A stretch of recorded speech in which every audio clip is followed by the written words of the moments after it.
Well, this is mainly movies after all.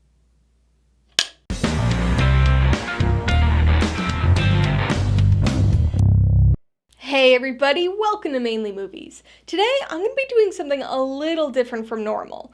With a channel name like Mainly Movies, I obviously spend most of my time creating movie-related videos, but every now and then things skew towards music a bit. As you guys know, I'm pretty big into stats and keeping track of things. For movies, I use a few different sites for this, but my favorite and the most robust is Letterboxd. I've talked about Letterboxd on here a few times, and I also do my annual year in review video that always seems to be relatively popular. 3 years ago, I decided to expand my year in review coverage to music as well, and I'm continuing that again this year. Because, believe it or not, movies aren't the only thing I like, and they also aren't the only thing I obsessively keep track of. I talk about it in a lot of my reviews, so it might not really come as much of a surprise, but my other big interest is music. And I just so happen to use a site that makes it easy for me to give you guys a look at my overall year in music. Last.fm. So, I know a lot of people are familiar with Letterboxd on the movie side of things, or use Spotify Wrapped for music, but I'm thinking fewer people know what Last.fm is, at least not anymore. It used to be much more popular back in the day. So, Last.fm is a website that allows you to keep track of the music you listen to, but rather than having to go in and manually log things like you do on Letterboxd, you set up your account so that whatever you listen to automatically gets logged on your account, or scrobbled as the lingo goes. Back in the day, this was mostly through plugins that you had to download, so that music you listen to on iTunes or on your iPod would scrobble. But they make it easy now, and streaming services like Spotify have built-in scrobbling, which makes it really convenient. Like I said, Last.fm used to be a lot more popular back in the day, and had a whole slew of social components to it. Forums, groups, etc., but it's definitely cut back on the social aspects since then. There are still shout boxes where you can comment on people's profiles, as well as artist, album, and song pages, but the big draw here is the stats, and just the general record keeping. I joined Letterboxd back when I was 15 years old, so I've been scrobbling for like 57% of my life, which is kinda crazy, but it's also really cool to have 20 years of my music listening data and stats to look at. But for this video, we're just gonna focus on my 2025 stats and musical year in review. Alright, so let's dive into these stats. Last.fm updated their annual stats page a few years ago, so it looks a little nicer than it used to, and also includes a few new stats and features. At the top, the last year page gives you an overview of your scrobbles throughout the year. It shows that I listened to 17,640 songs this year, which is apparently an 11% increase over last year's scrobbles. I'm not quite sure why it says peak, because I definitely listened to more songs than that back in 2010, but as we've learned the past few years, some of the stats on this annual review page don't always seem to be the most accurate. Regardless, that was about 1,470 scrobbles per month on average. But this histogram gives a nice temporal glance at my listening throughout the year, and even compares it with my 2024 data. The next section, which used to be called Top Music, gives an overview of my top artists, albums, and tracks. Starting off with artists, you can see that I listened to 3,345 different artists this year, which is about a 10% increase over last year. But switching gears from the last few years, my number one artist was Operation Ivy, with 531 scrobbles. This ska punk band has been a favorite of mine since I was a teenager, and they've consistently made my top 5 in past years, so I'm sure nobody is surprised by their inclusion again this year. Following Op Ivy, we've got my usual number one, Green Day, nabbing second place this year with 418 scrobbles. Breaking from expected genre patterns, we've got the Spanish folk metal band Mago de Oz coming in third place with 414 scrobbles. So I have a feeling that a lot of people will be unfamiliar with this band. I haven't listened to them a ton in quite a few years, but I was really into them about 20 years ago because they were my high school boyfriend's favorite band. I listened to them so much back then, in fact, that they're still number 15 on my all-time artist chart. So why are they so high this year? Well, they've released a ton of albums since I was last really listening to them, and I decided to do a discography run. We return to an expected genre with a punk favorite of mine, Bad Religion, in the number 4 spot with 308 Scrabbles, and The Damned round things out with 294 in 5th place, thanks to, you've guessed it, a discography run, in addition to my usual frequent replaying of their first album, Damn Damn Damned.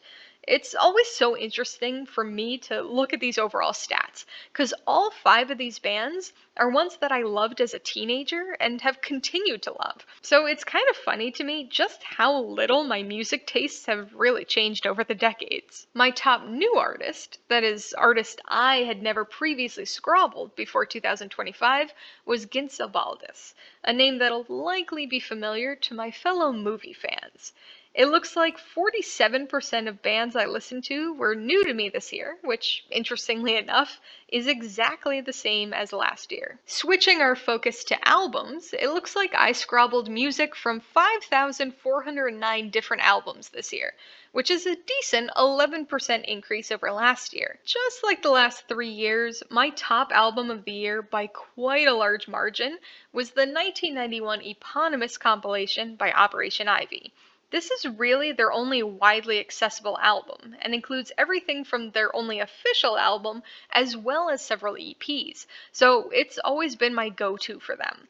It's got 27 songs on it, which is why it's always so far ahead of everything else. In second place, with 137 Scrabbles, is a newcomer to my charts, Ginsel Balladis' score for his Oscar-winning 2024 animated film, not to mention my favorite movie of that year, Flow.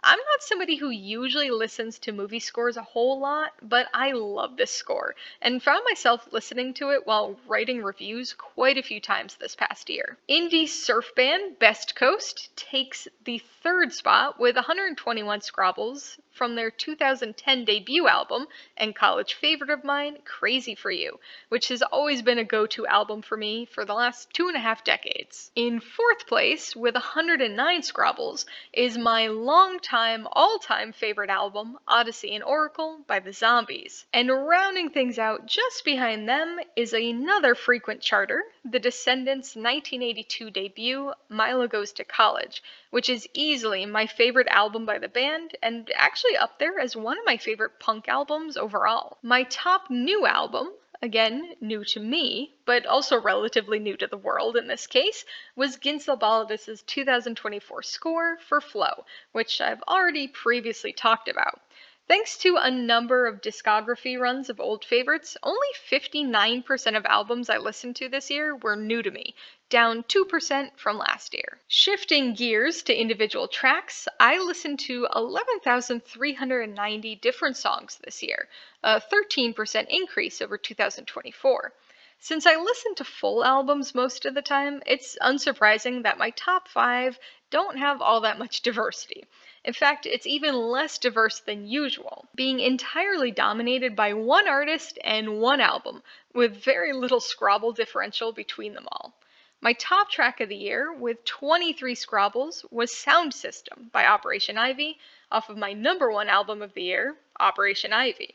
The rest of my top 5 are also filled out from songs from the same album: Unity, Artificial Life, The Crowd, and the mostly instrumental Bank Shot. Announcement by the Kinks was apparently my top new track of the year with 7 Scrabbles, though I have no idea how. I think it must have been part of a Spotify playlist I listened to this year or something. It looks like 48% of the songs I listened to this past year were new to me, which is an 8% decrease from last year. Last FM introduced these little did you know factoids to the stats page a few years back, but once again, I have to say I did already know this particular one.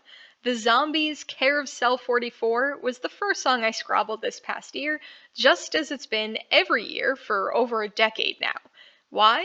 Well, Odyssey and Oracle is always the first album I listen to every January 1st. Moving down the stats page, we hit the charts section, beginning with the Daily Scrabble section, which is apparently only available to pro subscribers.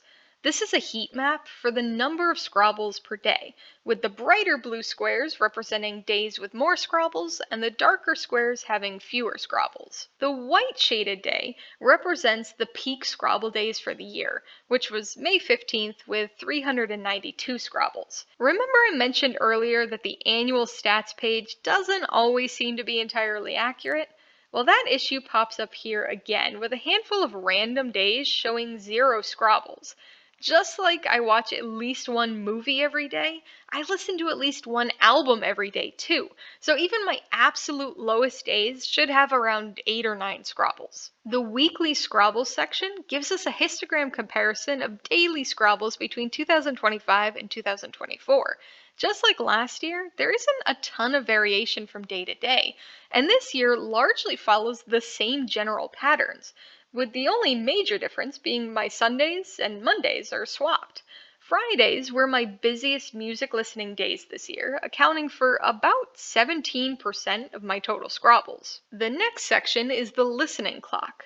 Apparently, my most active listening hour this past year was the 4 to 5 p.m. hour, which is a few hours later than in 2024.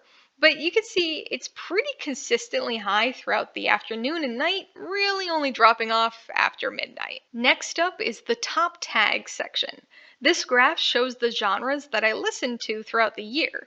Admittedly, it might look a little confusing at first glance, but it actually offers some interesting insight into my listening trends throughout the year. Basically, the x-axis is time, going from January to December, and the y-axis is the number of scrobbles for each genre. Unsurprisingly, punk rock, punk, and rock remain consistently high throughout the year, since the vast majority of music I regularly listen to fall into one or all of those categories. But you can see some genre variation throughout the year.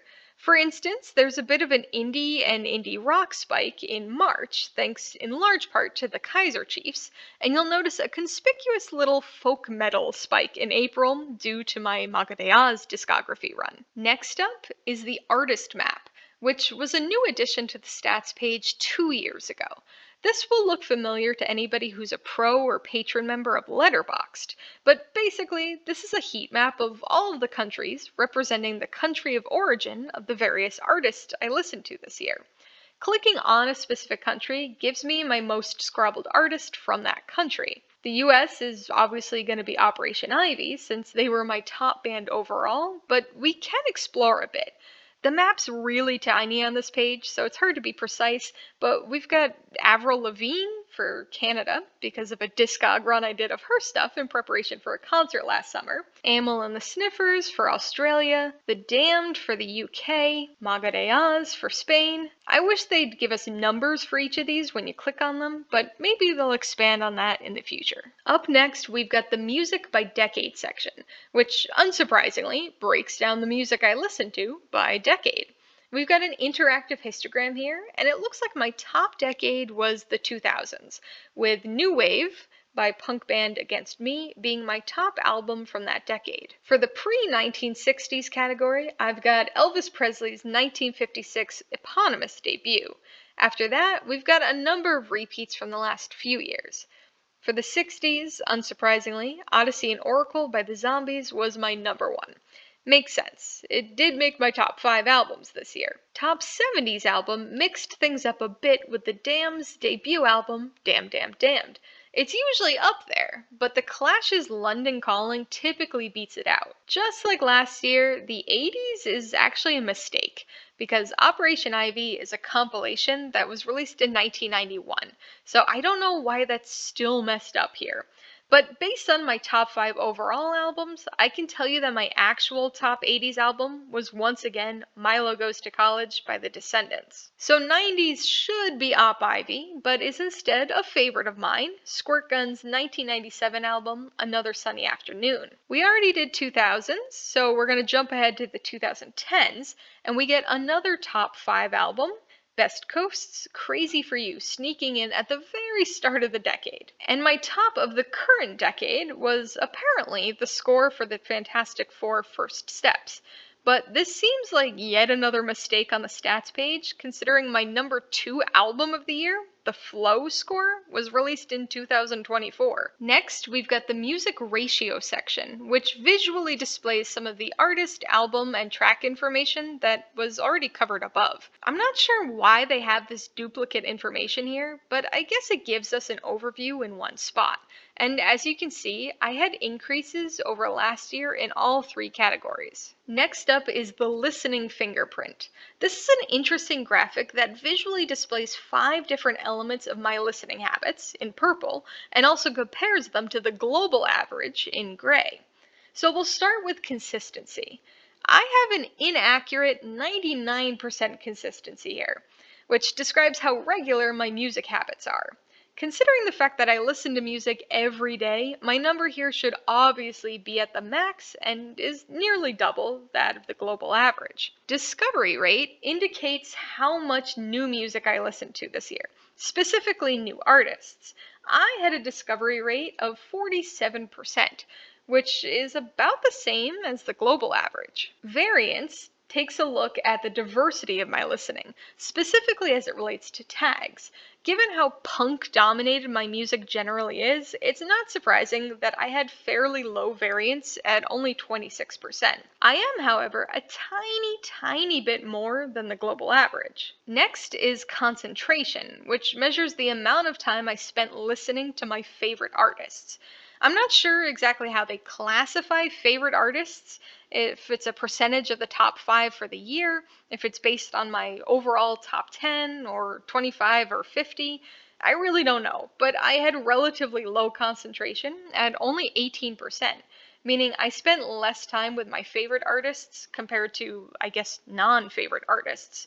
This is a decent percentage lower than the global average, which looks to be about 40%, though this graphic doesn't give me a specific number when I hover or click on it. Then we've got replay rate, which is a fairly self-explanatory category. It seems that I had only a 35% replay rate, which is quite a bit lower than the global average, which looks to be approaching the 75% range. For me, based on the stats we've already covered, this makes sense since I listened to a lot of different tracks and artists this year. Next up is the mainstream score. Again, I'm not exactly sure how they calculate the mainstream score for individual artists, but it looks like I'm almost exactly where I was last year, with a balanced 61% mainstream score. My reported most obscure artist is yet another error on the stats page, and is a mistagging of Larry Chance and the Earls, who sing a rendition of I'll Be Home for Christmas. When I click this, you can see it says I listened to this mistagging one time, but when I click to see the artist in my library, it says I've never scrobbled them, because of course I haven't scrobbled them, and have instead scrobbled the correctly named version. Who knows what's going on there? Anyway, back to the main page. I don't know why Last.fm stopped reporting the most mainstream artist a few years back, but to be perfectly honest, I couldn't even venture a guess as to who my most mainstream artist was this past year. Moving along, we've got the quick facts section. So in 2025, I listened to 37 days and 19 hours worth of music, which is a 21% increase over the previous year. That seems like a lot to me, but it's even crazier when you take into consideration the fact that I also spent 61.6 days watching movies last year. Combined, that accounts for 27% of my time last year. It's no wonder I don't sleep that much. I averaged 48 scrabbles per day, which was a 4 scrabble increase over 2024. As always, I listen to an album every day, so my longest streak should be 365, but we've already established that there are some issues here. My most active scrabbling day, like I mentioned before, was 392 scrabbles, which was a minor increase over my peak day in 2024. I loved or hearted 65 songs this year, almost exclusively older songs. And although it says I went to 5 concerts last year, we have yet another error. When I click on it, you can see I actually went to only 4 concerts, which is the same number I attended in 2024. In May, I went to a local 2-day music festival in Maine that I hadn't attended since 2019 and saw about 20 bands. That same month, I also saw Avril Lavigne and Simple Plan with We the Kings opening for them. In June, I went to the Happy Together tour and saw the Turtles, Gary Puckett, Jay and the Americans, Little Anthony, the Cowsills, and the Vogues. I've seen this tour 4 other times in 2011, 12, 18, and 19, so the only bands here I hadn't previously seen live were Jay and the Americans, Little Anthony, and the Vogues. Finally, in September, I took a night off from movies during the first weekend of TIFF to go to a punk show and saw The Descendants and Buzzcocks with Mattstagram opening for them. We've got another little did you know factoid here, and this one's kind of random. Apparently, I listened to 84 tracks with the word fire in the title last year. We've got a little picture of Kaiser Chief's 2005 debut album, Employment, here, so I clearly must have listened to Saturday Night, but I'm not sure why it's the representative song for this factoid, because I can guarantee it wasn't my top song with night in the title. Finally, we've got the community section, which has seen a bit of an upgrade compared to past years. So this section compares my stats with the people I follow on Last.fm. As you can see, I don't really follow a ton of people over here, though I have connected with a few more people compared to previous years.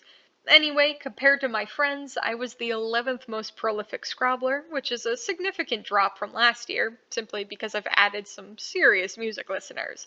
Then we've got the Discovery Leaderboard, which measures the percentage of new to you artists you listen to. Since I only scrobbled 47% new artists, I'm 7th among my friends, which is, again, a slight decrease from last year. Entertainingly, you can see that one of my friends from grad school clearly had a kid this past year. And finally, we've got a pro feature here called Musical Matches. So this expands things beyond just the people I follow to everybody on Last.fm.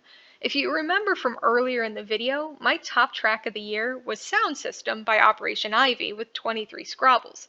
Since this is arguably the band's biggest hit, there were a whopping 2 other people in the whole world who had it as their top track of the year as well. So you may have noticed that I skipped over something called playback at the beginning of this video, but we're gonna return to it now. This is a new addition to the annual stats this year and is basically Last.fm's new equivalent to Spotify Wrapped.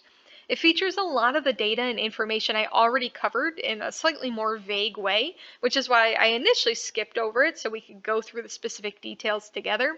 But it does have a few additional pieces of information, so I figured we could click through it now quickly. So, we start off with a few listening facts that we already took a look at on the main annual stats page, but get some fun additional tidbits like the number of cassettes that would be filled with my music, as well as how long their tape would stretch out to in terms of distance to the moon. We've got our overall artist information and already know that Op Ivy was my number 1, but we get an extra piece of information here. Apparently, I was in the top 0.24% of fans, presumably determined by number of scrobbles in the calendar year. This then gives me a fun little line graph showing my cumulative total of Op Ivy scrobbles over the course of the year and compares that with the global average. And then we get to see my top 10 artists in this case. So we get the same thing with albums. Again, the overall stats we already know, though the way this is worded is a little misleading. I didn't listen to 14 entire albums every day. I just listened to individual songs from an average of 14 different albums per day. Again, we already know about Op Ivy, though apparently I was among the top 0.1% of people scrobbling this album this year, which is reflected in the graph. And of course, we get a little visualization of my top albums. We then also get a song breakdown too, with the added information that I listened to each track an average of 1.5 times this year. Again, some duplicate information here with the addition of the line graph. And of course, another look at all Op Ivy songs. My 17,640 Scrabbles put me in the top 19% of listeners in the world this year. And based on my listening fingerprint, Last.fm describes my musical personality as curious, versatile, and adventurous. We already know that I listen to my music most often in the 4 to 5 p.m. hour, but this gives us a slightly different visualization of that, which can be kind of endlessly explored. We also get a different visualization of my frustratingly inaccurate listening streak. Out of everybody worldwide on Last.fm, I was the second top listener of one of my favorite bands of all time, Squirt Gun.